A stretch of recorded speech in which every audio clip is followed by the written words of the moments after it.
Okay, so let's unpack this.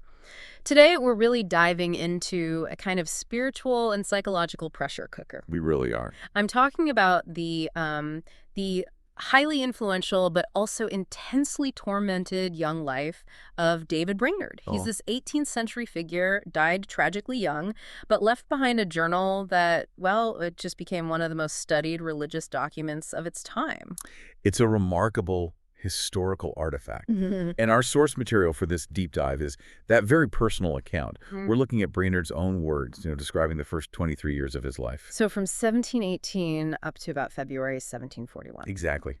But here's the critical thing to remember. Yeah. We're reading this through the lens of Jonathan Edwards. He's the one who edited and published it. And he framed it as the definitive model of a true Christian conversion, right in the middle of all the chaos of the Great Awakening. That context is just everything, isn't it? This isn't just a biography. It's this raw, just unrelenting self-analysis of a mind that's grappling with the absolute highest stakes, God, sin, and eventually institutional authority at Yale College. So our mission today is to really extract the core insights from his own narrative. We want to track that journey from, his youthful melancholy and total reliance on religious duty, all the way to this radical, almost violent internal confrontation he has with the nature of God's sovereignty. Right. And we want to understand the psychological cost of that striving. Yes. The focus is on the extreme detail of his internal state. I mean, Brainerd gave us this incredible window into the mind of a perfectionist who is battling for control over something that's, well, completely uncontrollable. And his insights on self-deception are, frankly, astonishingly relevant even today, even if the language is 18th century Puritan. Okay, so let's start at the beginning then. The foundations of this fervent spirit from 1718 to 1738. This is the period where the whole structure of his internal life, his dependence on what he called his duties, was built. So David Brainerd was born on April 20, 1718, in Haddam, Connecticut. His father, Hezekiah Brainerd, was an esquire, and his mother was Dorothy Hobart. He was the third of 9 children. Wow, 9 children. So he's right in the middle of this large, structured, probably very expectation-heavy environment of, early New England gentry. Exactly. But his youth was really marked by this profound sense of loss. He became an orphan while he was still pretty young. His mother died in March 1732 when he was only about 14. And that loss, from how he recounts it, it seems like it just amplified a kind of melancholic temperament that was already there. He describes himself, even as a kid, as being somewhat sober and inclined to melancholy. It surfaces very early. Yeah. And you can always see it as a coping mechanism for the insecurity that comes from that loss. Yeah. By age 7 or 8, he remembers feeling concern for his soul and just terrified at the thoughts of death. And that terror is the key, right? Because it's what drives him to do things. Immediately. It drives him to the performance of religious duties, prayer, reading the Bible, outward obedience. But he notes, almost sadly, that the duties themselves felt like a melancholy business that destroyed my eagerness for play. So it's a system of control, a performance driven by this existential terror, not by any real love or devotion. That's fascinating because it sets up the central conflict right away. He's not happy in the world, but he's not happy in his attempts at religion either. He's trying to find peace through work, but the work itself feels just crushing. Precisely. And fear is always the catalyst. We see a big escalation around the winter of 1732 when this mortal sickness sweeps through Adam. He says he was roused out of this carnal security. So he doubles down. He doubles down. He becomes frequent, constant, and fervent in prayer. He starts taking delight in reading, especially this one book, Mr. Janeway's Token for Children, which was a popular and, frankly, pretty morbid Puritan book about pious children and their fear of hell. Right, and he has these moments where he feels, what does he say, much melted in the duties of religion, and he hopes at the time that he's converted, or at least he's in a good and hopeful way for heaven and happiness. But then he adds that critical line that just defines his early life. He says he was not knowing what conversion was. And that's a really specific theological point for him. For a Puritan, conversion wasn't just, a decision you make. Not at all. It was a supernatural, unearned, radical change that was brought about by God's sovereign grace. Brainerd, like so many people back then, was desperate to experience the right feelings, or what he calls good frames, that would signal he was one of the elect. He had the behavior, he had the feeling, but he didn't understand yet that his behavior can never earn him that spiritual reality. So he's basically being fooled by his own emotions. He feels this religious concern, but then he admits it was short-lived and he fell back into security. But, and this is key, he still maintained the habit of secret prayer. Hmm. Which brings us to this really crucial 4-year period, from 1733 to 1737, where he lived, in his own words, without God in the world, even while going through this round of secret duty. And that routine of duty, even though it was spiritually empty, it gave him structure. It gave him a feeling of self-satisfaction. It was the system he used to manage all that underlying anxiety and melancholy. So he becomes hyper-aware of anything that might damage his good frames, his feeling of piety. Yes. He admits he wasn't much for young company, but when he did go out, he never returned with so good a conscience. He says it always added new guilt and spoiled those good feelings he used to please myself with. Please myself. I mean, that is the pivotal realization, isn't it? The fatal flaw in this whole period of his life. He diagnoses his own spiritual sickness in this painful hindsight. Alas, all my good frames were but self-righteousness, not founded on a desire for the glory of God. And just think about that psychologically. He had built this entire system where performing these rigorous religious acts, secret prayer, Bible reading, avoiding fun, it wasn't done because God commanded it for his own sake. It was done because it made David Brainerd feel safe and comfortable and maybe even saved. It was a closed loop of self-satisfaction. It's the ultimate spiritual professionism, the attempt to control your own destiny through just maximum effort. So when he decides to prepare for the ministry around age 20, that external focus on perfection just intensifies dramatically. Oh, absolutely. Because now his career is tied to his piety. In 1738, he applies himself to study and becomes, in his words, very strict and watchful over my thoughts, words, and actions. He follows this advice to abandon young company and only associate with grave elderly people. He's curating his entire social and moral environment to optimize his spiritual performance. And the performance metrics are, I mean, they're off the charts. He reads his Bible more than twice through in less than a year. He's spending hours every day in prayer and other secret duties. He's hanging on every word of the sermon. He even forms a private religious meeting on Sunday nights. By all external measures, he was a model of virtue. He admits it himself. In short, I had a very good outside and rested entirely on my duties, though I was not sensible of it. That lack of sensibility, that profound unawareness of the rot at the core of his actions, that's the ticking time bomb in this whole narrative. He was so good at maintaining the external facade and so reliant on the comfort of that ritual that he had no idea he was building his entire life on sand. He even says that he should have been entirely lost and undone had not the mere mercy of God prevented. And that mere mercy, or maybe we should say the sudden, terrifying intervention of conviction, that's where I move into part 2, the spiritual breakdown. This covers late 1738 through mid-1739, and this is where the routine ends and the real psychological torment begins. The turning point comes completely out of the blue in the winter of 1738. And it's so dramatic because it strikes him right in the middle of his spiritual routine. He's walking out one Sunday morning for his secret duties, this ritual he had mastered, his place of guaranteed comfort. Right. When God, on a sudden, gives him such a palpable sense of his danger and the wrath of God that he stood amazed, and my former good frames presently vanished. The whole system just failed him completely. The foundation just dissolves from under his feet. And suddenly he's genuinely distressed. He fears God's vengeance. He keeps to himself. He enters this state of profound despair. The depth of his misery is what stands out. He gets to the point where he says he envied the birds and beasts their happiness because they were not exposed to eternal misery, as I evidently saw that I was. That's a horrifying thought. The animals were free because they had no soul to be judged. He, the man of rigid duty, was completely trapped. And the work of conversion seemed so huge, so insurmountable, that he just thought he'd never achieve it. Yet even in that state of distress, that old habit of self-reliance, of doing something, just keeps going. He's still praying, crying to God, performing duties with great earnestness, hoping that by some means to make the case better. And he says he intellectually renounced the value of his duties. No. He confessed he deserved condemnation for them. Hundreds of times, he says. But that internal engine of pride was still humming along. While he intellectually renounced his duties, he was still holding on to a secret hope of recommending myself to God by my religious duties. For example, when he would pray and his heart would melt, he hoped that God would be moved to pity him because his heart had melted. He was still trying to heal himself with his own duties. Exactly.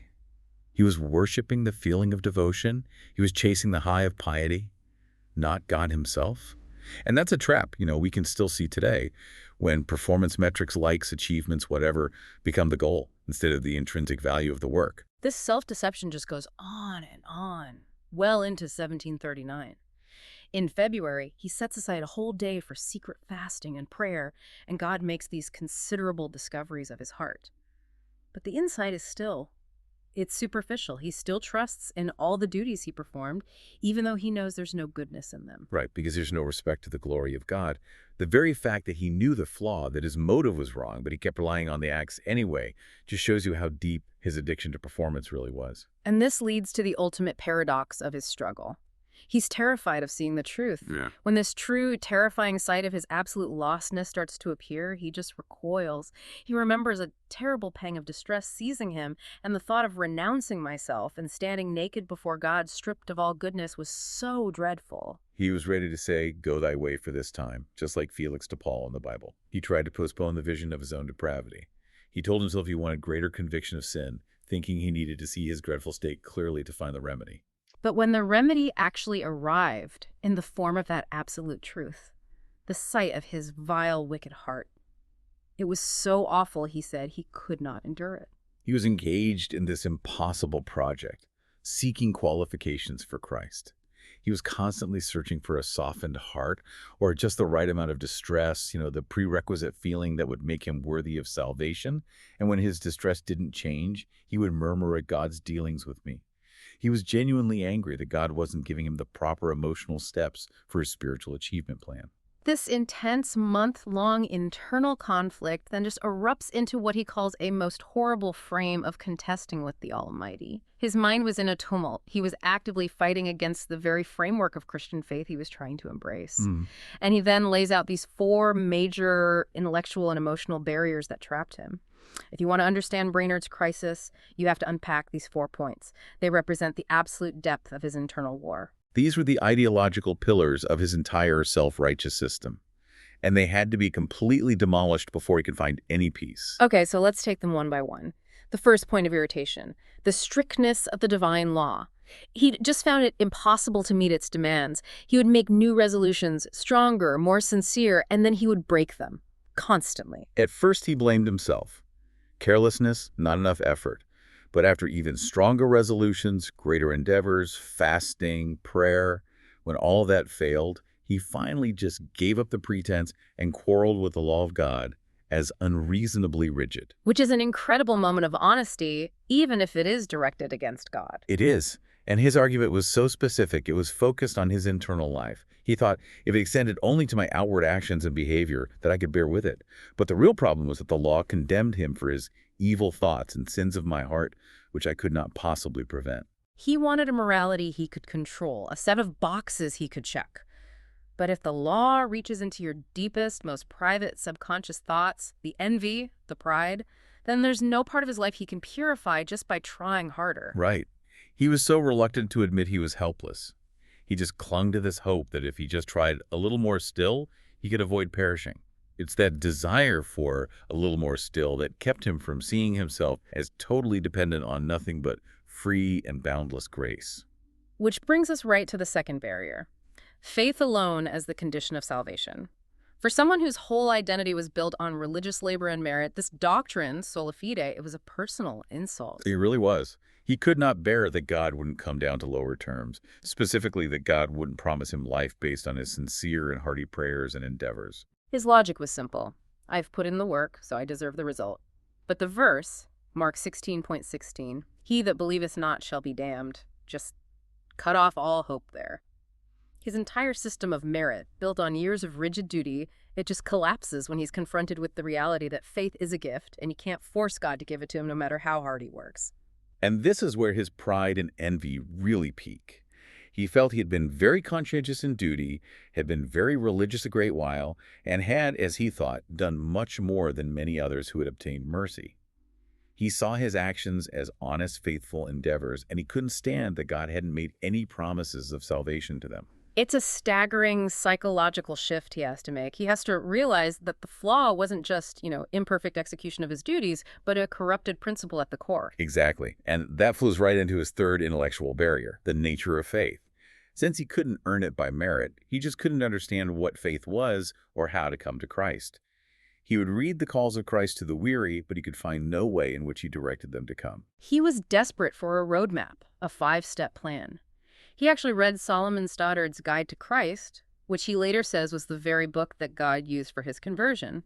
But during the crisis, he said his heart rose against the author. Because Stoddard didn't tell him anything he could do to get to Christ. It left him, as he felt, with a great gulf between me and Christ, without any direction how to get through. He wasn't yet effectually and experimentally taught, as he put it, that there could be no way prescribed whereby a natural man could, of his own strength, obtain that which is supernatural. And that realization that he couldn't achieve something that was totally outside the realm of human capability, that's what forces him toward the fourth and maybe the most volatile point of irritation, the sovereignty of God. This was a constant vexation. Brainerd found it intolerable that it should be wholly at God's pleasure to save or damn me, just as he would. The passage in Romans 9 about God choosing Jacob over Esau before they were even born, and especially verse 21. Hath not the potter power over the clay? Yes, that one. He said it always destroyed my seeming good frames. When he thought he was almost humbled, almost resigned, meditating on this doctrine of absolute unmerited predestination would just immediately expose his deep-seated enmity against God. And this is the absolute peak of his psychological crisis. It wasn't just a theological disagreement. It was an existential attack on his sense of fairness, his sense of control. He describes it in these visceral, terrifying terms. This doctrine so irritated the corruption of my heart that he wished there was no God, or to wish there was some other God that could control him. Wow, that is radical. He wished for a competing deity, a cosmic check and balance, just to stop the absolute terrifying freedom of God's choices. And these thoughts, these desires were the secret inclinations of his heart. They were acting before he was even fully aware of them.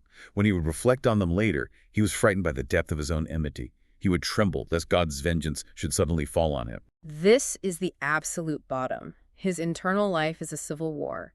His mind knows he needs to surrender, but his will and his pride are just violently resisting. He felt the Spirit of God was powerlessly pressing him to relinquish all his self-confidence, giving him the conviction that it is done, it is done, it is forever impossible to deliver yourself. He would feel himself lost for a moment, but then he would shrink back immediately from the sight because I dared not venture myself into the hands of God as wholly helpless. He dreaded seeing the truth about himself. It's like standing on the edge of a psychological cliff. He saw himself as a sinner and criminal before a great judge and sovereign, and compared it to a poor trembling creature to venture off some high precipice. And he kept trying to put off submission, hoping for better circumstances. Maybe if he read a particular passage or prayed first. But the truth he couldn't escape was that he saw no safety in owning myself in the hands of a sovereign God and could lay no claim to anything better than damnation. He had to be totally broken of the illusion of self-help. What an exhausting, relentless struggle. This state of absolute tumult and lostness is what finally sets the stage for the breakthrough. So let's move to part 3. Conversion and the cost of conviction, from 1739 up to his expulsion in 1742. Yes, after a considerable time spent in this distress one Friday morning, while walking in his usual solitary place, he finally hits the 0 point. He saw at once that all my contrivances and projects to effect or procure deliverance and salvation for myself were utterly in vain. He was brought quite to a stand, as finding myself totally lost. He realized it was forever impossible for me to do anything toward helping or delivering myself. The tumult in his mind finally just quieted, because the realization of his miserable state was absolute. There was no more fight left in him. And his ideas about his duties completely reversed. This may be the most profound reversal of all. Before, the more he did, the harder he thought it would be for God to cast him off. Now, the more he considered his duties, the more he saw he was indebted to God just for being allowed to ask for mercy. Why? What was the shift? Because he saw that self-interest had led me to pray, and that I had never once prayed from any respect to the glory of God. And that's where that famous, powerful metaphor comes from, the one that just perfectly captures the uselessness of his former life.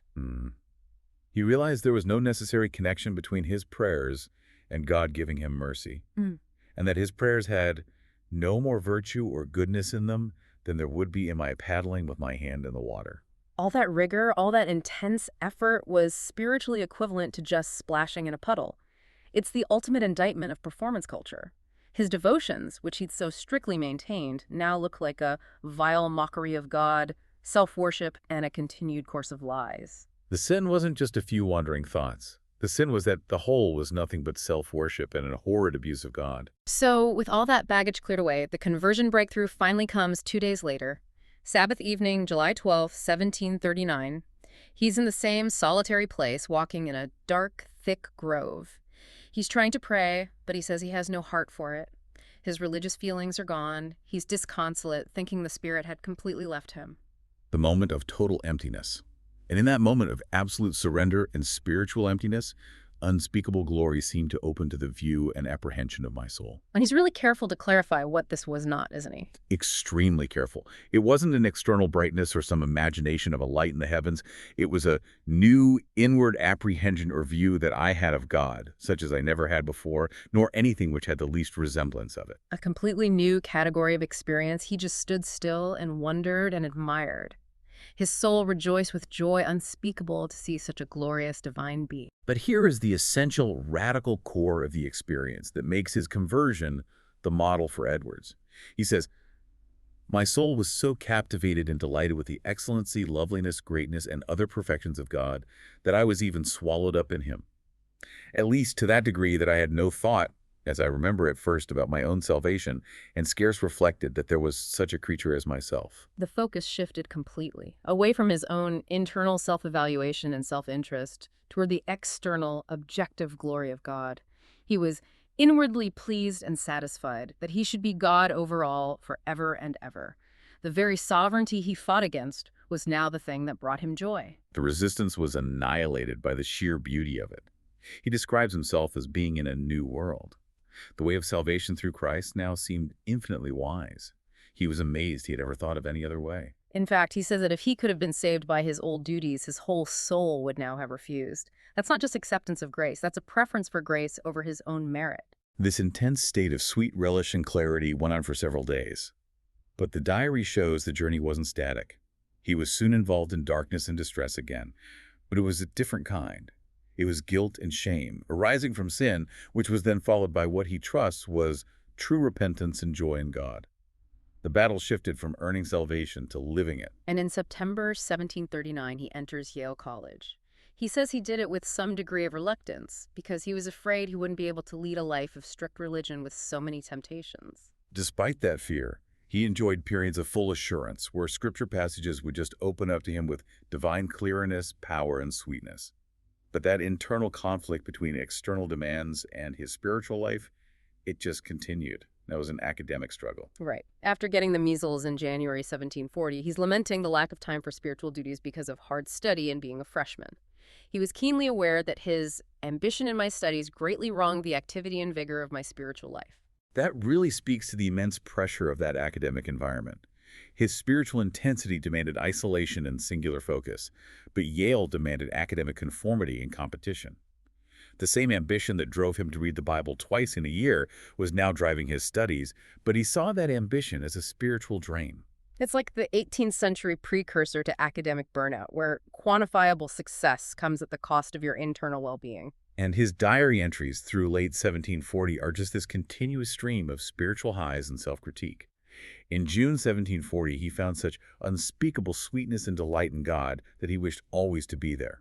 His soul dearly loved all mankind and longed exceedingly that they should enjoy what I enjoyed. But you can see the physical and emotional toll this intensity was taking. His health was declining from studying too hard. He began to raise blood. In October, his soul was exceedingly melted and bitterly mourned over my great sinfulness and vileness. His conversion didn't erase his self-criticism, it just redirected it. The next day, Sunday, October 19th, he describes being almost in an ecstasy during communion. His body was so weak he could barely stand. He felt this exceeding tenderness and most fervent love toward all mankind, so that my soul and all its power seemed, as it were, to melt into softness and sweetness. It's that sheer, overwhelming internal intensity, this polarization between the heavenly and the temporal, that made the return to institutional life just unbearable for him. Exactly. He notes that when he started to recover his health and realized he must return to college again, which had been so hurtful to his spiritual interests, he was grieved.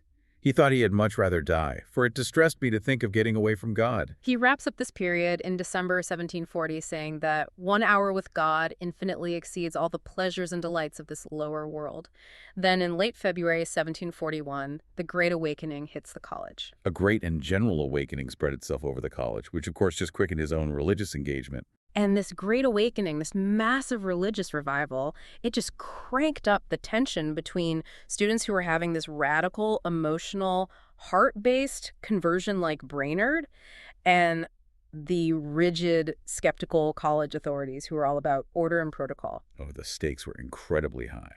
Yale was deeply concerned about religious enthusiasm, or what they would have called fanaticism. Mm. The college rulers were basically paranoid about students rejecting the established clergy. And this is the immediate explosive context for his expulsion in the winter of 1742 when he was in his third year. Mhm. The incident that led to the rupture is, I mean, it's so simple, but the implication is massive.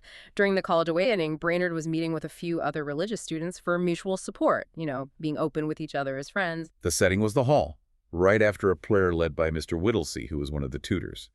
Brainerd and 2 or 3 friends are alone in the hall, and a friend asks him what he thought of Mr. Whittlesey. And Brainerd's reply, and you can just hear that new radical conviction behind it, was simply, he has no more grace than this chair. The audacity of it. But it was made in the assumed privacy of friends. But that privacy was immediately breached. A freshman who just happened to be nearby overheard the words, though he didn't hear the name. He tells a woman in town, who then tells the rector. The rector immediately sends for the freshman, and then, critically, he sends for Brainerd's friends. And these friends were, understandably, very backward to inform against their friend, respecting what they looked upon as private conversation. They knew they were the only ones who knew who he was talking about.